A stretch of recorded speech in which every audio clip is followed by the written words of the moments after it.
Because we aren't taught the truth about Black Reconstruction, we can't learn the much needed lesson from that moment in history, which is identical to today. And when you can't learn from history, you are doomed to repeat it, and repeat it, and repeat it, and repeat it.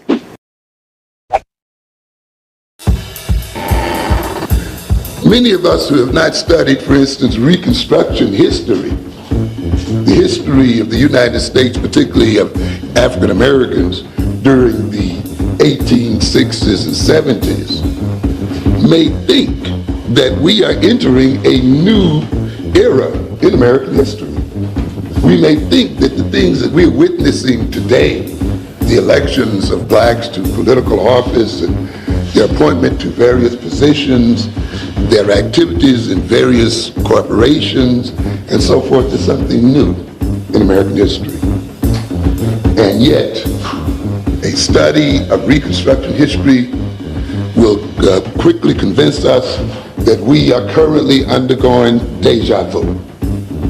Many blacks during Reconstruction saw an opportunity towards freedom and liberation through the promises of equality under this system. In just 5 years, legislation was passed that appeared to be a moment of progression for black people in America. Just like today, blacks were given voting rights, civil rights. Blacks were holding government positions, and we were gaining back control of our life and labor. But what appeared to be progress began to unravel at the seams. As a people, the promises of freedom and equality started out with disenfranchisement. Lincoln, the great emancipator, signed legislation to give slave plantation property that was confiscated during the war back to slave owner heirs, instead of giving it to those that toiled free on the land for centuries. Blacks understood that freedom on paper without owning land did not equate to true freedom, but dependency. In early 1865, General William T. Sherman met in Georgia with 20 black ministers, many of whom were ex-enslaved, and they expressed their need for land. So Sherman sent out Special Field Order Number 15, designating the entire southern coastline, over 30 miles inland, exclusively for black settlement. The stipulation was for each family to take no more than 40 acres. Within months, over 40,000 freedmen migrated to this area. Months later, in the same year, Andrew Johnson, president after Lincoln's assassination, would ensure that the land went back to slave owners, removing blacks from the land. Johnson would swiftly accomplish this with making the process easy for his southern constituents to rejoin the Union, allowing them to rejoin without a guarantee to uphold the new rights of blacks. So here they were, back in control of their land, but not in control of their once free labor force. So they implemented black codes, strategically entrapping Africans' labor back into the white power system, whether on the plantation or in the growing convict leasing system. Yet and still, with the disenfranchisement, after Constitutional Amendment 14 and 15 were passed, more blacks were voted into office in southern states than any other period in history. Blacks were willing to take this opportunity in hopes of guaranteeing their freedom.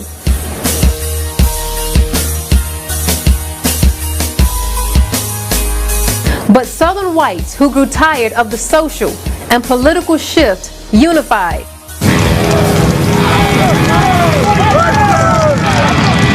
They're preaching to our kids in schools, these black savages are our equals. They're our brothers and sisters. I tell them they're crazy. We're white people. We're standing up for our white rights. The Klan was born 100 years ago in Pulaski, Tennessee as a 6-member social club. But 6 years later, the Klan had 500,000 members, and the burning cross, the Klan trademark, became a symbol of the violence it used to keep the newly freed Negroes in their place. After Lerone Bennett Jr. in his book Black Power USA reviewed black political history and presented it so magnificently.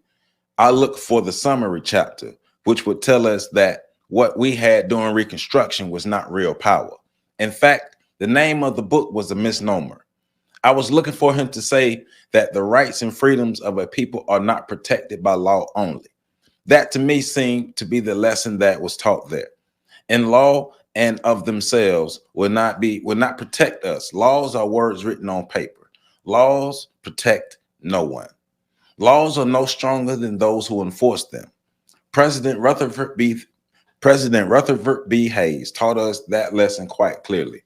The day that the federal government decided not to enforce the Reconstruction laws, the so-called freedom of Black people came to an end. Laws were on the books, but who cared? The Supreme Court reneged on the 1870s, and we were almost back where we started. The Supreme Court can and does change its mind. It can rule one way at one point and reverse its ruling at another. Where does that leave us? We see it happening to us all the time. Ultimately, it means that we can only protect our rights and interests as people, not through laws written by other people and laws enforced by other people, but through the power to prevent other people from having their way with us. The emphasis then should be on the development of true power, military, economic, and otherwise. That is our ultimate salvation. If it arises at some point in the future that whites have to make a decision between feeding their children and ours, irrespective of what kind of laws are on the books, they're going to feed theirs and starve ours. We can apply to the Supreme Courts and anywhere else we choose. Nevertheless, the situation will be exactly the way they wish it to be.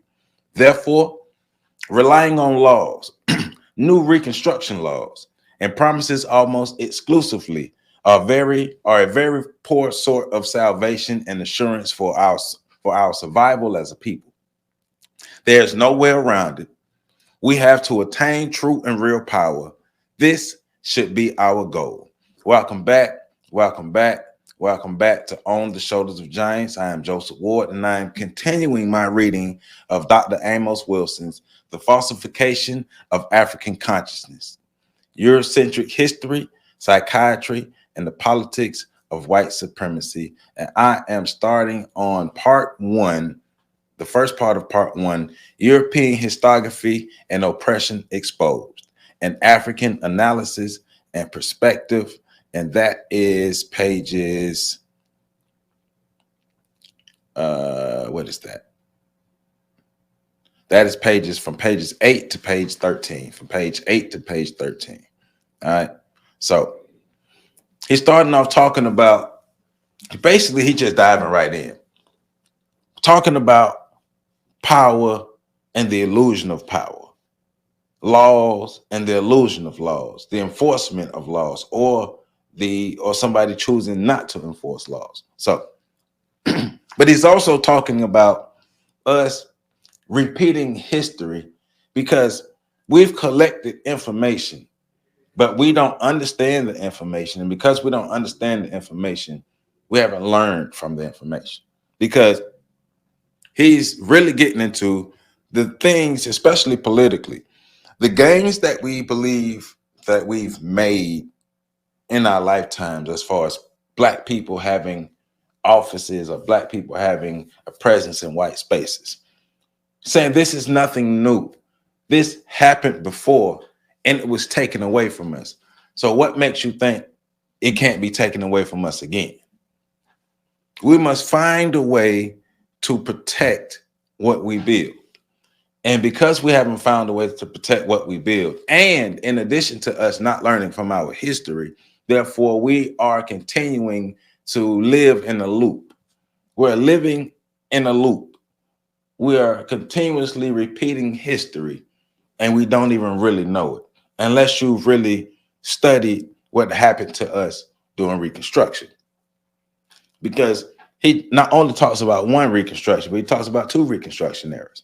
But we can look at what happened in the 1800s, in the late 1860s, or in the 1860s and 1870s. We can look at what happened in the 1960s. And then we can look at what's happening now, right? We're living in a loop. Black people, we believe that we're making gains and we're making progress, but we are just looping and looping and looping. They give us positions and then they take them away. They give us positions and then they take them away. This is what happens when you have no power. It's like a yo-yo, just playing with us. We're toy to them. We don't learn from our history. They purposely don't teach us our history, which is smart for them to stay in power. They should not teach us our history to stay in power, but we should be we should be like hell bent on making sure that we learn our own history, right? But he's also talking about if white America ever gets to a point to where the resources are scarce, and it's between them feeding their children and us feeding our children, they're definitely going to starve us out. And because we're 100% dependent upon our oppressors for everything, if they are ever in need, we will suffer. Remember now, when white people get a cold, we get the flu. So the results of bad things happening is always worse for black people. So if it's going to be bad for white people, it's going to be horrible for black people, right? So understanding power, collecting real power, amassing real power, broken record, being a broken record. Well, we know that's going to come from us having to unite and become and operate as one. Collective power.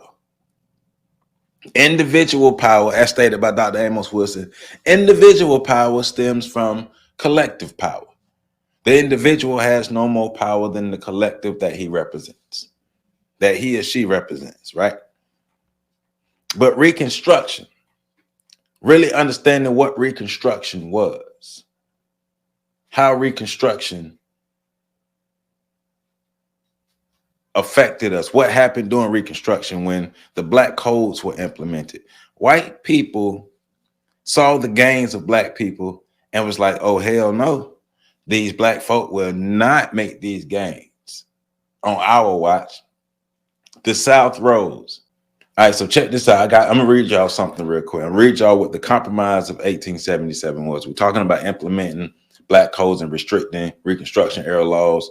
That's what comes in. We're talking about the Compromise of 1877. The Compromise of 1877 was an informal agreement between Southern Democrats and allies of the Republican Rutherford Hayes to settle the result of the 1876 presidential election and marked by the end of the Reconstruction era. Immediately after the presidential election of 1876, it became clear that the outcome of the race heightened largely on disputed returns from Florida, Louisiana, and South Carolina, the only 3 states in the South with Reconstruction-era Republican government still in power. As a bipartisan congressional commission debated over the outcome early in 1877, allies of the Republican Party candidate Rutherford Hayes met in secret with moderate Southern Democrats in order to negotiate acceptance of Hayes's election.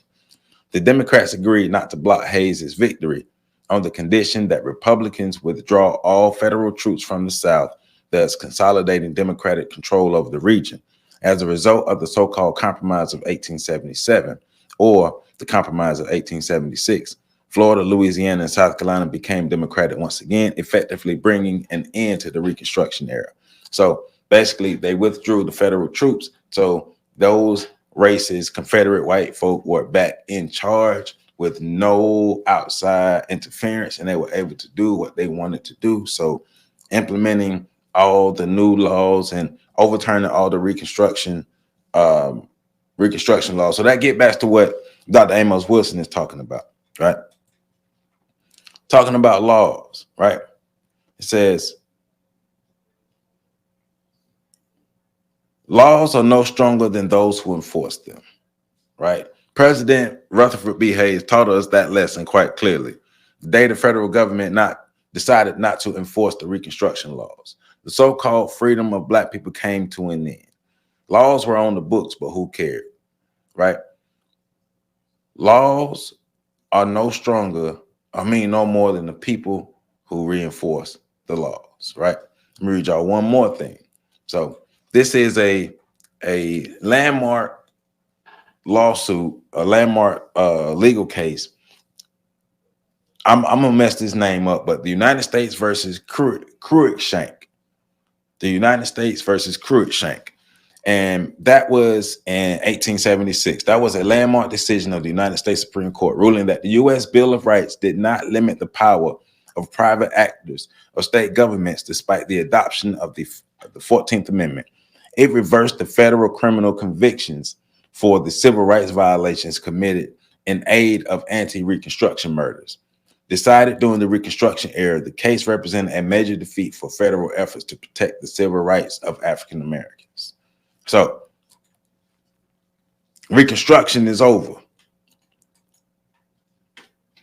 The laws that were put on the books to protect Black people, they're not protecting Black people. So all the gains that Black people made were taken away.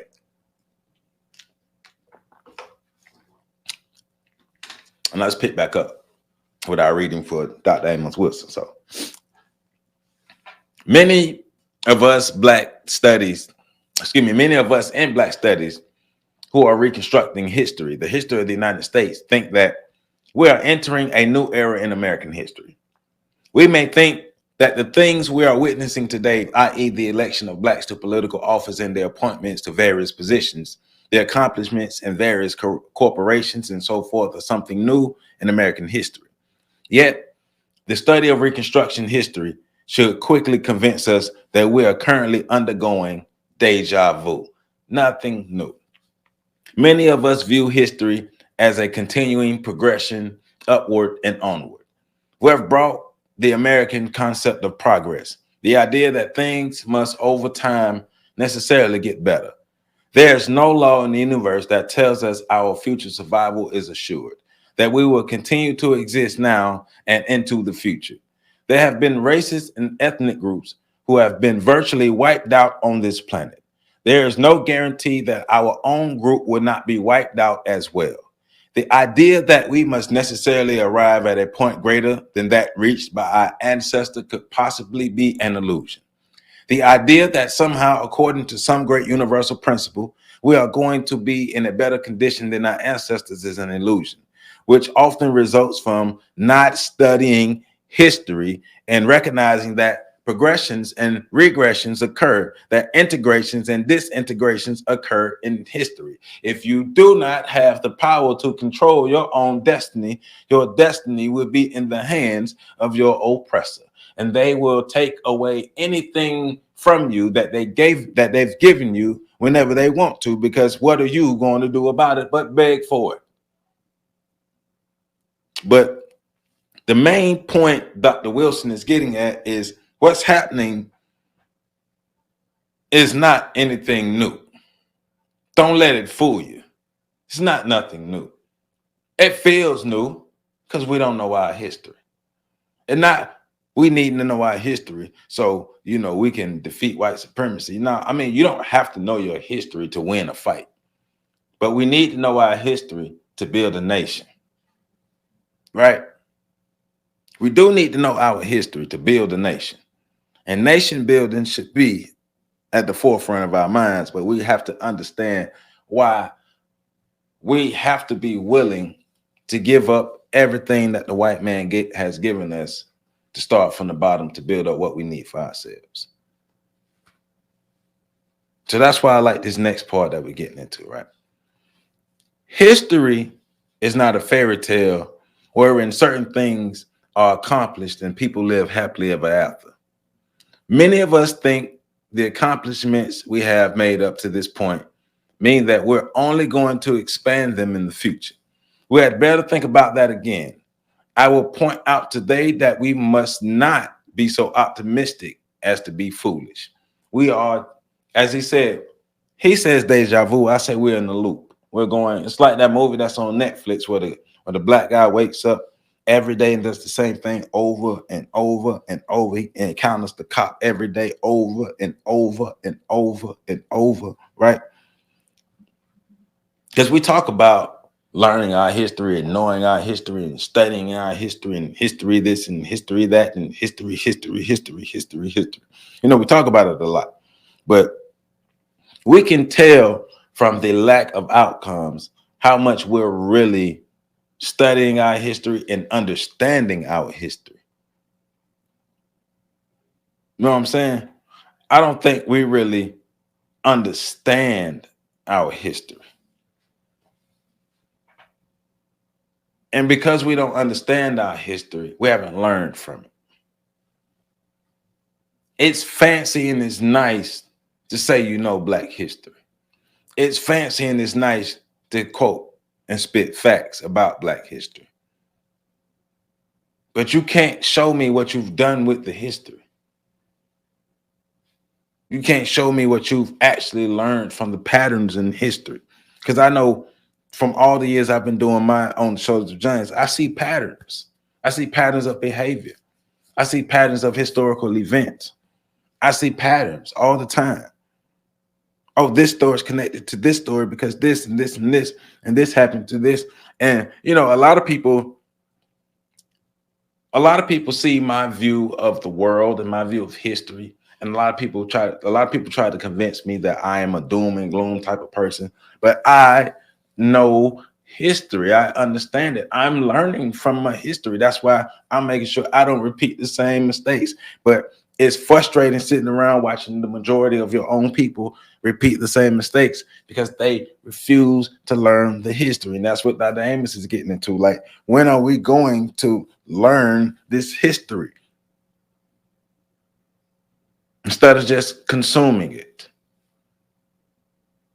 Because just consuming it is still leading to us repeating it.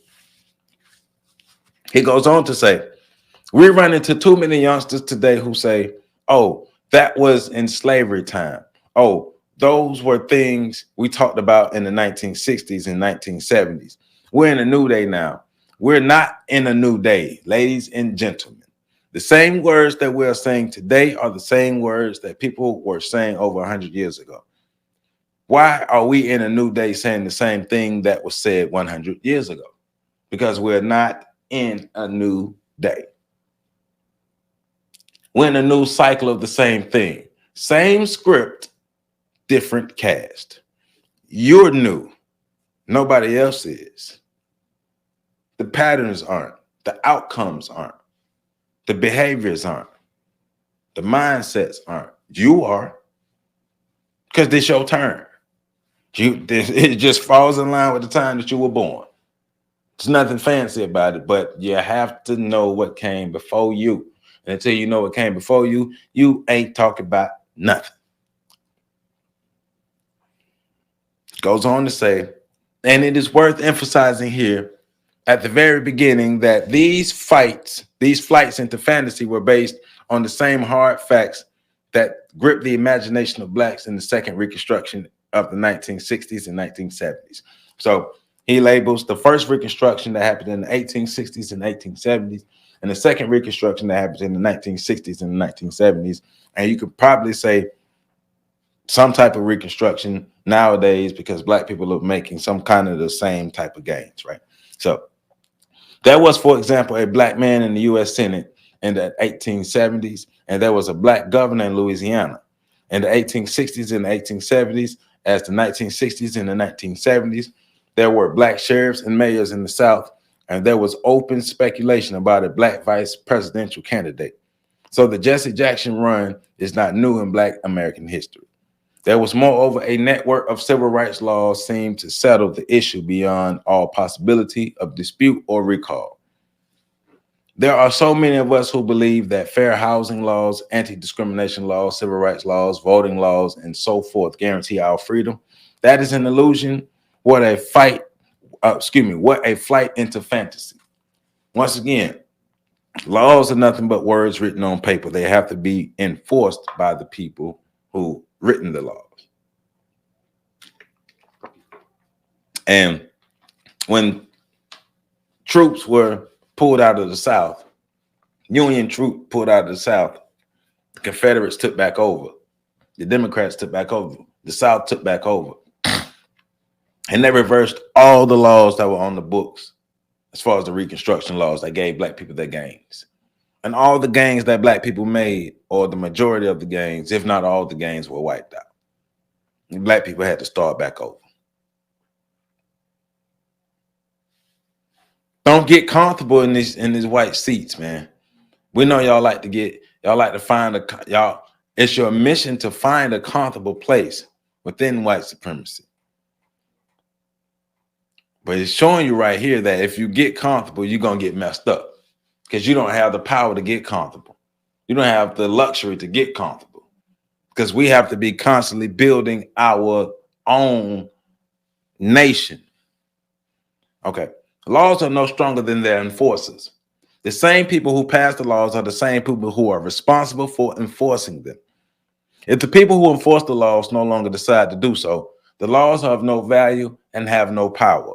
Ultimately, then, fairness rests not in laws, but in the activities of people and in the attitude and consciousness of people. Therefore, if the people who are responsible for enforcing these laws change their attitudes, then the treatment of those people whose freedom is protected by those so-called laws is changed as well. We cannot put our faith in white man's laws and the laws enforced by whites. I have warned it, and it bears repeating that if there comes a day when the society has to make a choice between feeding white children and feeding black children, no amount of civil rights laws or any other laws on the books will prevent those from feeding their children first. It is a silly faith to have in the laws for black people in the 1970s, 1980s, 1990s, 2000s, 2010s, 2020s, 2030s, 2040s, 2050s, right? To still rest their freedom on the basis of laws when history itself shows us that this cannot be done. We must question our sanity and what we've learned from the study of our history. Nothing. We ain't learned nothing. That's why we are still here where we are. Faithfully believing that the white man will save us. Faithfully believing that the white man's moralities would change. Faithfully believing that the white man's hearts would change. Faithfully believing that the white man's consciousness would change. Nah, all right. You keep expecting your enemy to change. You keep expecting people who don't have to change because you gave a good speech and you came from the heart and you cried and you were so emotional and there was so much feeling into it. Okay, that's cute. That's all cute and all, but I don't have to change. You do.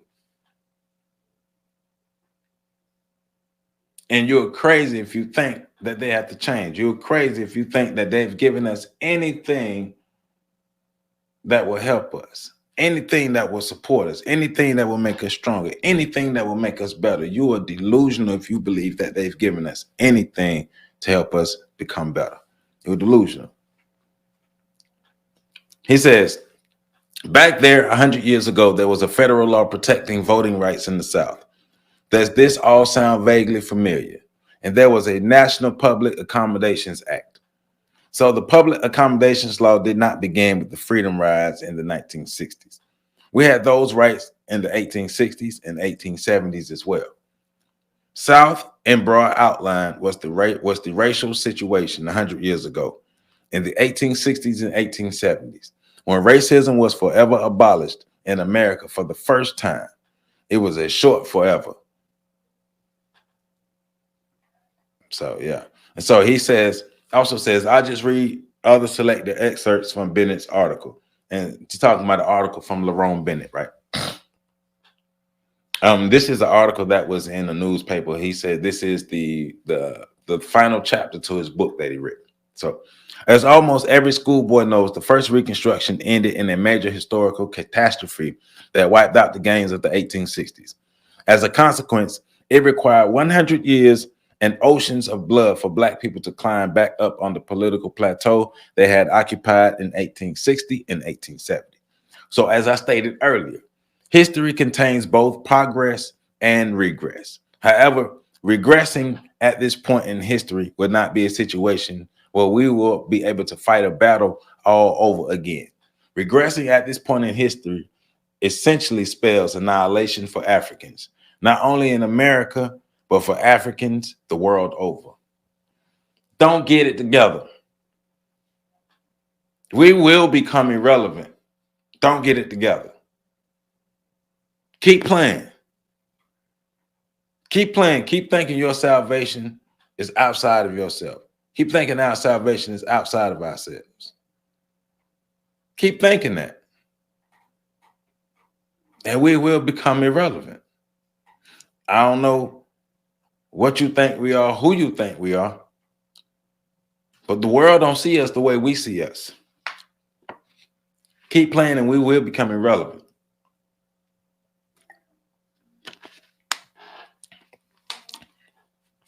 The election of black mayors and governors and our getting jobs in white corporations can in no way ensure the survival of black people.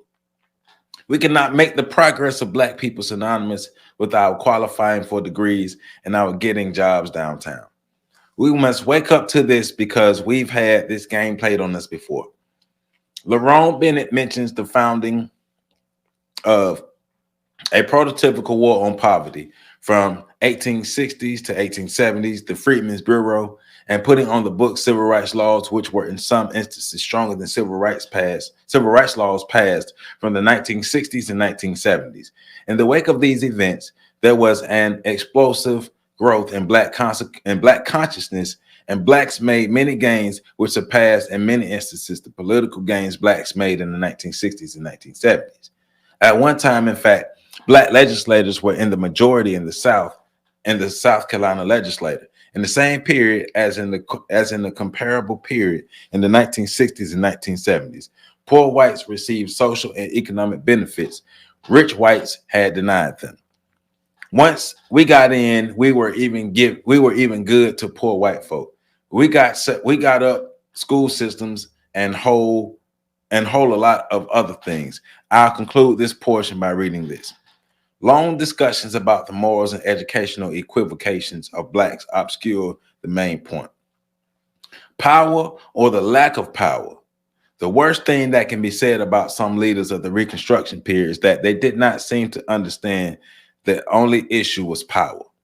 We don't talk about that issue very much today either. It seems to frighten many of us. One final point is relevant to understanding of the power realities and the social movements of both the first and the second Reconstructions. In both cases, social and political leaders failed to provide the economic balance that made political balance viable. No one understood this better than the black masses of the 1860s, who said in marches and demonstrations that their freedom was not secure without firm economic foundation.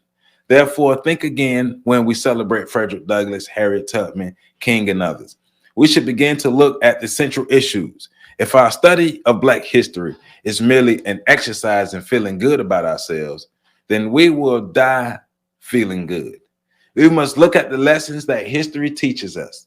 We must understand the tremendous value of the study of history for the regaining of power. If our education is not about gaining real power, we're being miseducated and misled, and we will die educated and misled. I mean, I don't even need to follow that up with trying to say that because he said it all. But it's a restructuring and a rewiring of how we think, see, believe, trust, know, have faith in, all those different things, right? What will it take for us to believe in ourselves ultimately, to the level where we have faith in ourselves that we can do for ourselves and we can build for ourselves? And the greatest success that we will ever have is amongst each other and with each other and for ourselves and by ourselves, right? That will be our greatest victory. That will be our greatest triumph. That will be our greatest success. To have control, full autonomy of our own destiny. true power, true control, true autonomy of our own destiny. Because we're not dependent upon somebody else to do it for us. Somebody who has a history of giving and taking, giving and taking, giving and taking. Whenever we get too uppity, they take.